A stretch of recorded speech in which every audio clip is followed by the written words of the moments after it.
Now yesterday,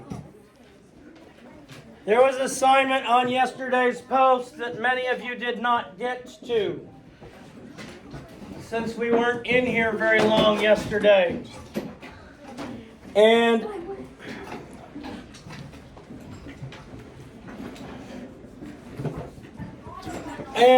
I want to help you so you can do that assignment in a much easier fashion.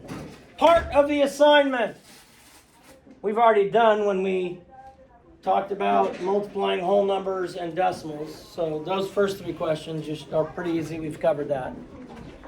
Now we're multiplying decimals by decimals. Once again, I'm going to use the word estimate.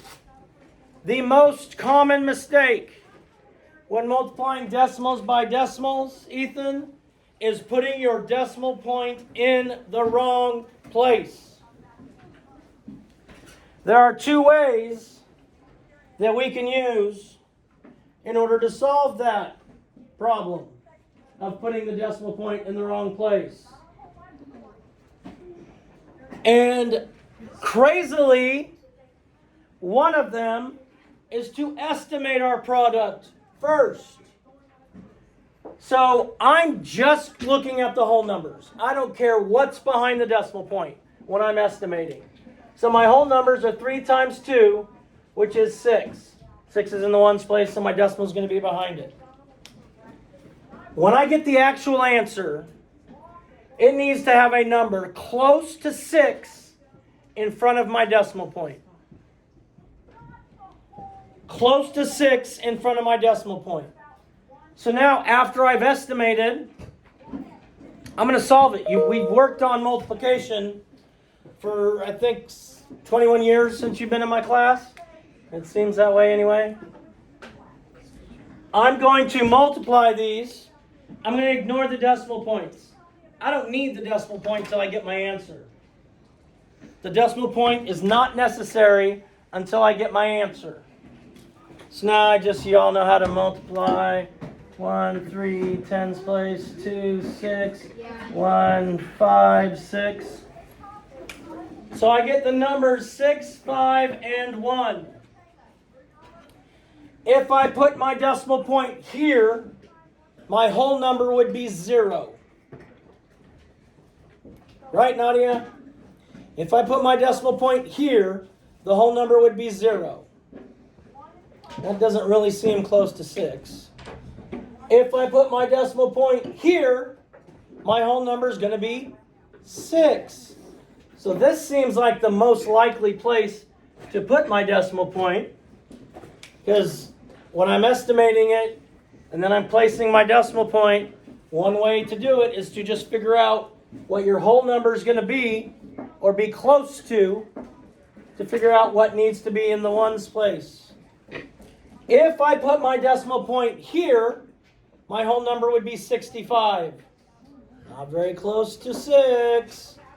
If I put my decimal point here, my whole number would be 651. That's not close to 6. So if I put my decimal point here, my answer is 6 and 51 hundredths. So I estimate, I multiply ignoring the decimal point, then I use my estimate to help place the decimal point. But Mr. McMurdo, you said there are 2 different ways to figure out where to put the decimal point. I know I did. Let me show you the other way. Thank you, Mr. McMurdo. You're the coolest ever. I know. Another way you can figure out how to put the decimal point, which is always good to have more than one way to do it, because then you can check your work, is you go back to the problem. You count the numbers that are behind the decimal point in the problem. So this factor has 1. This factor has 1. So I have 2 numbers behind the decimal point in my problem. I need to have 2 numbers behind the decimal point in my answer. So I've estimated. That seems reasonable. I figured out how many numbers are behind the decimal point. That seems reasonable. So they match up. So the only way I would miss that is if I made an error with my multiplication.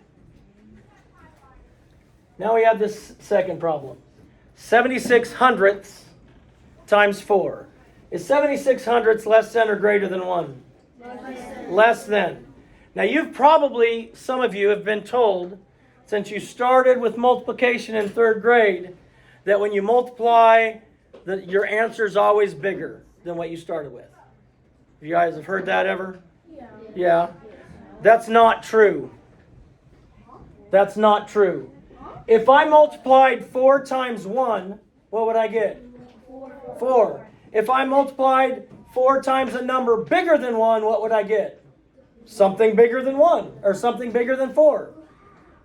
You just told me that this is smaller than 1, which means my product is going to be smaller than 1.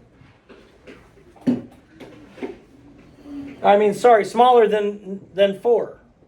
76 hundredths is less than 1.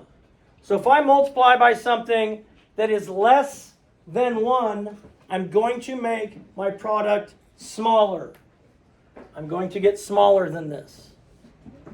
Because if we remember, multiplication is just like repeated addition.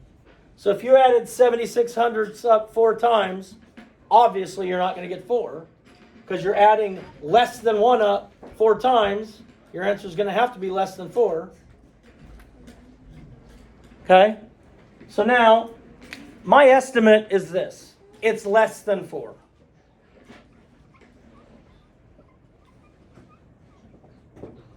That's my estimate. Less than 4. My answer is less than 4. So my whole number, when I solve this and I put my decimal point in, my whole number is going to be less than 4. So now I'm just going to solve it without the decimal points. And I got 304. If I put my decimal point here, what's my whole number? 0. If I put my decimal point here, what's my whole number? 3. If I put it here, what's my whole number? 30. If I put it here, what's my whole number? 4. Okay? So this one seems to be the most likely place to put the decimal point. Now, you always want to be able to check it. So yes, you could add 76 hundredths plus 76 hundredths plus 76 hundredths plus 76 hundredths. Now, part of the assignment you had yesterday, which most of you haven't done yet, the last 7 problems on it, they give you the multiplication problem, they give you the numbers in the answer, and all you have to do is put the decimal point where it goes. All you have to do is put the decimal point where it goes. And you can use that by estimating. But let's look at one.